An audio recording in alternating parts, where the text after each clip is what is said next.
भगवान ने हमें धरती पर क्यों भेजा?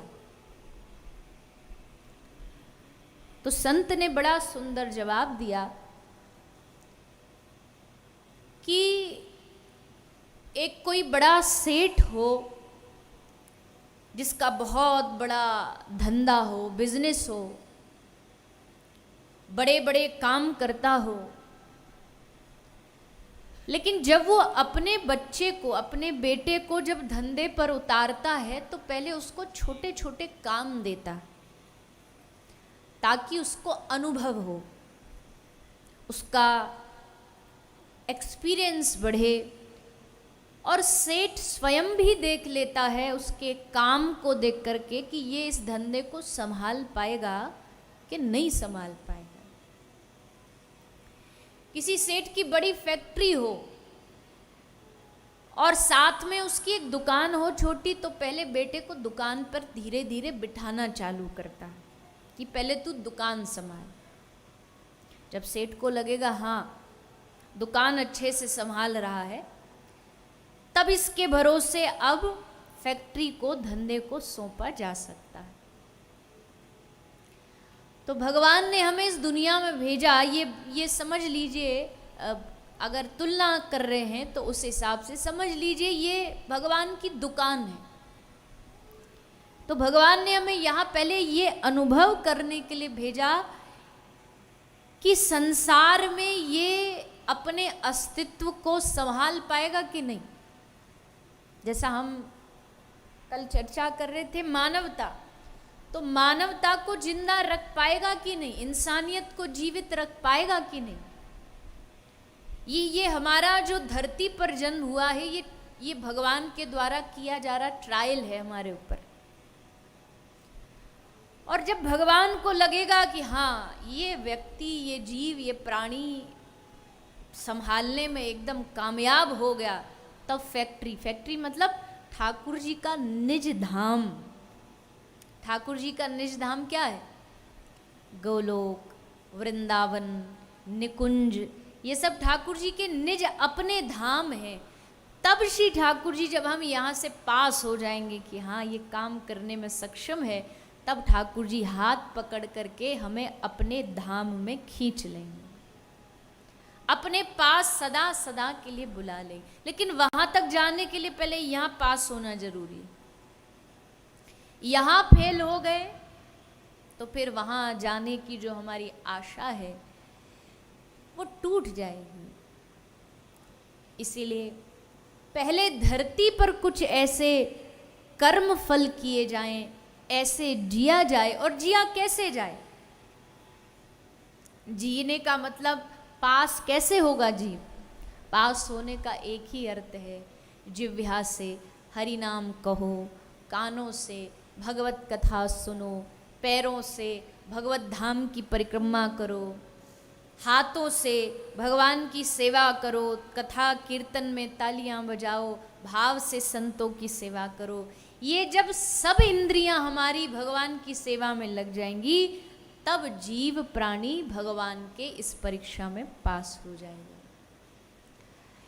इसीलिए ये पृथ्वी पर भेजना भगवान का, ये भगवान की परीक्षा है। इस परीक्षा में कोई बिरला ही पास होता है। कौन पास होगा इस परीक्षा में? वो पास होगा जिसके जीवन में संतों का संग होगा, जिसके जीवन में सत्संग होगा, जिसके जीवन में एक सच्चा गुरु होगा। गुरु पार करवाएगा इस परीक्षा में। ये परीक्षा बड़ी कठिन है, इसमें सबको पार उतरना आसान नहीं होता है, पर आसान बनाया जा सकता है। कैसे बनाया जा सकता है?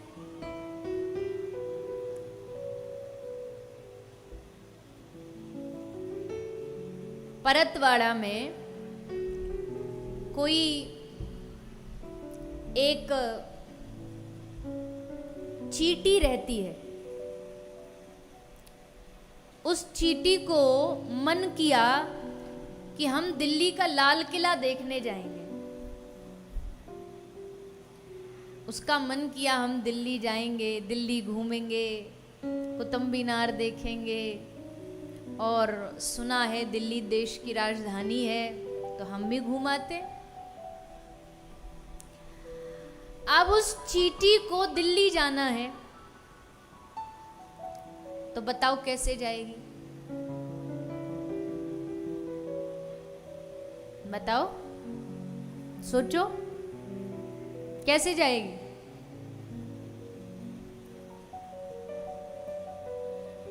ट्रेन की टिकट लेगी कि चलो ट्रेन में बैठ कर के हम दिल्ली की यात्रा करते, फ्लाइट की टिकट लेगी?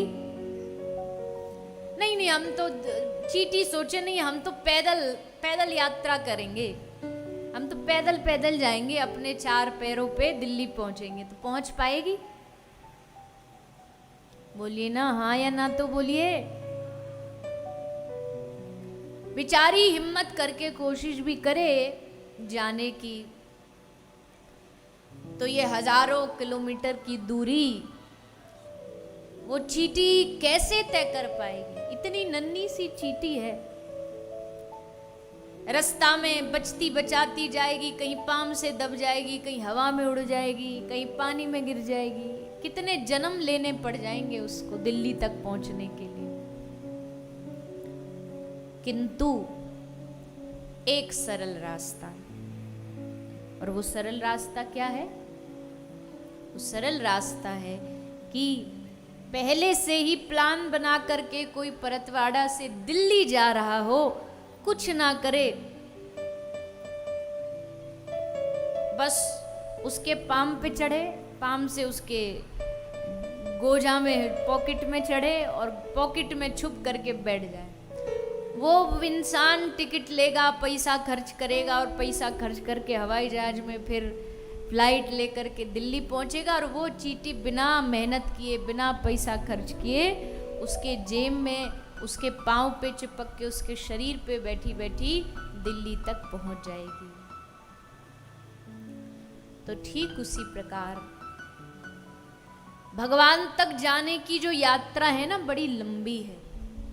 हम जैसे चींटी मकोड़े जितनी हमारी औकात है, भगवान तक जाने के लिए अगर प्राप्त करने के लिए निकल भी पड़े ना, तो रास्ते में न जाने कितनी बार जन्मेंगे, मरेंगे, कितनी बार जीवन व्यर्थ होगा। तो फिर उपाय क्या है? बोले उपाय बड़ा सरल ये है कि जो कोई सच्चा साधु, सच्चा गुरु जो भगवान तक जा रहा हो, बस तुम उसके चरण पकड़ करके उनके चरणों से चिपक जाओ। हम नहीं छोड़ेंगे वहां। अब जब तक आप हमें खुद पकड़ के स्वयं वहां तक नहीं पहुंचा दोगे ना, हम चिपके रहेंगे आपके चरणों से। अब आर या पार की बात है। अब चाहे कुछ भी हो जाए, अब तो यात्रा पूरी करके ही मानेंगे। और उस गुरु की सुगमता से, सरलता से हम जैसे जीव भी भगवान तक पहुंच जाते हैं। ये सरल रास्ता है। बाकी रास्ते तो फिर और हैं। कोई कहे हम अपने तप बल से पाना चाहें, पालो, तपस्या करो। आज के जमाने में है कोई जो तपस्या करके आया हो? 2-4 महीना छोड़ो, 2-4 दिन ही तपस्या कर ली हो। कलयुग में वो तपस्या बड़ी तपस्या नहीं, कलयुग में अपमान किसी ने सह लिया, यही सबसे बड़ा तप है। इससे बड़ा तप कोई नहीं है। कोई 2 गालियां दे रहा और हंस के वहां से चला जाए, ये सबसे बड़ा तप है। दान, पैसे का दान, रुपए का दान भगवान ने दिया, सामर्थ्य दिया तो खूब करो, पर सबसे बड़ा दान क्या है? किसी को प्रसन्नता का दान दे दिया। मैं तो कई बार ऐसे विनोद में कहती हूँ, हर आदमी को रोज रक्तदान करना चाहिए, रोज, डेली। है कोई यहाँ जो करता हो रोज रक्तदान? नहीं करते? अरे करना चाहिए। अब सोचोगे महाराज रोज रक्तदान करे तो हम तो हड्डी हड्डी हो जाएंगे। रक्तदान का मतलब वो वाला रक्तदान नहीं, वो तो जो भी डॉक्टर एडवाइस देते हैं, साल, महीना, 6 महीना जो वो दीजिए। लेकिन एक रक्तदान क्या है? कहते हैं किसी को दिन में अपनी कर्म से, अपनी वाणी से प्रसन्नता दो, खुशी दो, हंसाओ। और कहते व्यक्ति जब हंसता है, पता नहीं कि, पर ये विज्ञान भी कहती है आदमी जितना हंसता है ना उसका खून बढ़ता है। तो आप उसे प्रसन्न करो, हंसाओ, तो उसका रोज खून बढ़ जाएगा। हो गया रोज रक्तदान।